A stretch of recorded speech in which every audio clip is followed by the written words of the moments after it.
Ladies and gentlemen, please take your seats. The show is about to begin.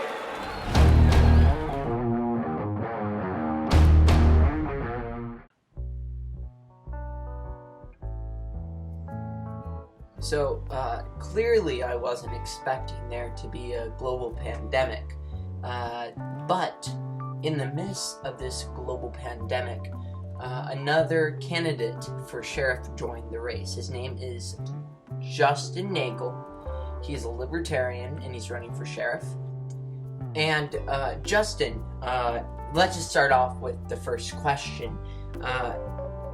What is a Libertarian? Because I know a lot of Americans, they know what a Democrat and they know what a Republican is because those are the two major parties. But what is a Libertarian? Libertarian, in short, is a person that believes the government is entitled to nothing, that the people are in control of everything, they get free will to make every single choice, and any infringement on any right is absolutely and totally unacceptable. Thank you for your answer, Justin. Moving on, why do you want to be county sheriff? Why do I want to be county sheriff? Great question. I want to be county sheriff because the sheriff's department fails at their number one goal, which is protecting people. For example, Greg Moore, Misty Phelps, her two kids, Allison Eisenhorn, just to name a few, they were all, the sheriff's department and the county prosecutor knew about the conditions that were possibly going to lead to 3 deaths and a kidnapping, and nobody did anything about it. Nobody was ever interviewed, and after the fact, 3 dead people and a kidnapped victim, nobody's ever been interviewed of the premeditation to the acts, even though the sheriff's department and the county prosecutor know that it was all premeditated. Another major motivating factor for me stepping into this race was the fact that one of the competitors wants Dan Sumis as the undersheriff. And I'm the guy that ran him out of the sheriff's department. He was the head investigator of the sheriff's department. And it was, and still is to this day, common practice for law enforcement officers to loan their cars out to whoever they wanted to conduct interviews of people. So what they were doing is going out and conducting interviews of crimes. People are thinking they're talking to the police, and it's all on their personal business. So I eventually got a meeting with Dan Sumis, and he confirmed that it was perfectly acceptable for police officers to loan their cars out to whoever they want. They can drive around and conduct interviews. He backed up his lieutenant, Lisa Carrington, who had told me that, and it's perfectly acceptable to them that as long as you're a cop, you can loan your car out to any of your friends to go conduct police business. Now, the big part is that information that was collected by them was used by the sheriff's department, but there's no records to it. So when I collected enough information on Dan Sumis, I went down to the FBI and turned him in. Well, it started an internal investigation, and that's actually what he was fired for. He was not fired for forfeiture money, raising concerns of forfeiture money. And that was documented in the briefs to his tort case, and also was noted in the Coeur d'Alene Press. And one of the people running for sheriff wants him back as the undersheriff. That concept is totally unacceptable. To even begin to think about that is ridiculous, and that's something that just can't happen. To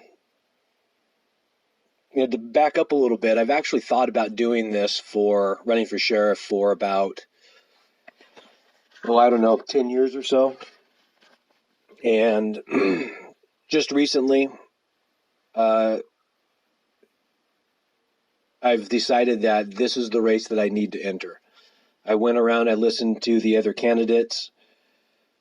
I didn't really like what they had to say, not that they don't have valid issues. The relocation center, reintroduction center, relocating refugees. They're not, in my mind, a county sheriff platform. They're like legislature and county commissioner platforms. You know, that the sheriff can police those people after they're placed in the community, but as sheriff, you have no authority at all to stop a facility being built and going in. They're bad facilities for us, for sure, but they're not campaigning really to be sheriff. They're campaigning on a platform of a county commissioner or a legislature. It's just an emotional issue to all of us, but it's not an issue for the sheriff. After those facilities go in, it's something the sheriff would take care of. So there really isn't a good option, according to their platforms, for a sheriff. They're not really looking out for the good of the people that are already here and are already being victimized. Thank you for your answer. What sets you apart from the other candidates running to become sheriff? What sets me apart from the other candidates in this race is I'm an average person. I'm not on the left, where I'm in an elitist group with cops or people in power. I'm not on the right-hand side of the group where I'm in rehab and in and out of the jail. I'm just the average person that works 40 hours a week, pays my bills, does the best I can, and wants to help people out like everybody else in the community. Thank you. Next question. What would you say the county sheriff position entails? The number one job of the sheriff is to guarantee that the power that was entrusted to him is used fairly and equally to protect the people of Kootenai County. Thank you. Next question. Why should teenagers and law-abiding citizens be interested in the sheriff election? Teenagers and good citizens should be interested in the sheriff's election because it's the public's direct contact to law enforcement. It's your elected official. If the sheriff's office is being ran badly, you can go straight to the boss, the sheriff, and have them removed. It's the only law enforcement agency in the state that you can do that with. All the other agencies appoint somebody. The police power is directly controlled by the people through the sheriff. Thank you for your answer. Moving on to another question. So a question that seems to be very, very relevant in our political and just in our social climate is in 2019, Idaho was the 5th highest suicide rate, 58% higher than the national average. Do you think there was a direct answer to why Idaho's rate is so high? There isn't one answer for why Idaho's suicide rate is so high. Unfortunately, it's going to be a number of things that forces people into a position they don't want to be in and take their own lives. One thing that I noticed, and I think needs looked into a little more, is in 2015, when the increase started, there was a change in our laws. So I wonder if part of the number increase is how we gather the statistic. I'm sure it's not all of the problem. It could be a contributing factor, though. The other thing to look at is, I know personally when I've brought things to the Idaho State Patrol, very specifically I talked to Detective Rick Yendy, and it was about bullying and harassment of people and stuff, and I had some stuff to turn into him. And Detective Rick Yendy's answer to me was, my question for Detective Rick Yendy was, is it illegal for these people to bully somebody until they commit suicide? And Detective Rick Yendy's answer to me was, no, there's nothing illegal about that. And very clearly that is illegal. Now, what leads people into that position? My point is desperation and people in places that are supposed to be helping, not helping. Very clearly, that's wrong. Maybe we need some people replaced. People that actually care about helping out and stopping suicide instead of just pulling in a paycheck. Thank you for the answer. Moving on to another kind of controversial topic. Recent studies show that a human brain stops developing between the ages of 23 and 35. In Idaho, you can own a gun at 18. Is this an appropriate age to own an assault weapon? To start off with, there's no such thing as an assault weapon. They're sporting rifles or they're personal defense weapons. Assault weapon is a name given to demonize sportsmen. Now, is 18 old enough to own a gun? Absolutely it is. I personally owned my first gun when I was, 8 or 9 or 10. It was a .22 long rifle. I got my first revolver when I was about 13 or 14. Hunting rifles after that, 13, 14. Shotguns. By the time I was 18, I had probably 6 or 7 guns. They never left the house and went and hurt anybody, and neither did I. They sat in the corner until you were ready to go out and go shoot or go hunt. The question is are we trained with it? I grew up in a family of hunters and sportsmen. So we were always going out shooting with our parents and brothers and sisters, family events.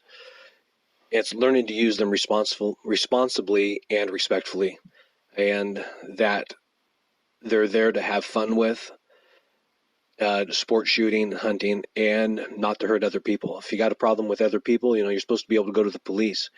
And there's other ways of handling problems other than just going to a gun.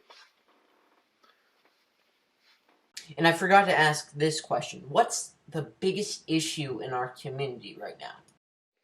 The number one issue in our community is the Kootenai County Sheriff's Office. Their lack of ability or will to protect the people. They're unwilling to participate in public records requests. They say they have an open door policy, essentially transparency, and they're terrible. Recently, I requested some emails and was told from the Sheriff's Department that it was going to cost $3,400 roughly. Might have been $2,400. So I called the county commissioners and asked them to explain why it cost so much. The Sheriff's Department changed their mind, and my next request came back that I wasn't eligible for those files. So in the first request, if I had paid them thousands of dollars, I was entitled to the public records. And in the second request, I just simply wasn't entitled to it now that I wasn't paying them. We have some serious administration problems inside the Kootenai County Sheriff's Office. Abuse of power, wrongful arrests. It's not just that they let it happen, it's that they help people get away with it. Those questions need answered immediately. Okay, and now this is the question. Okay, now this question will determine if you get any voters. If you win, if you become the next county sheriff, this question says it all. What's your favorite type of pizza? Do you think pineapple belongs on pizza? My favorite type of pizza is Hawaiian, so I think pineapple absolutely belongs on a pizza. Thanks for the question. And that was the correct answer. Thank you for listening or watching or whatever you did to the Kinda Opinionated podcast. I know this one was a little short, and that was just because I did edit it down a little bit just to get rid of the pauses, but that's it. Thank you for watching, or whatever. Until next time, guys, goodbye.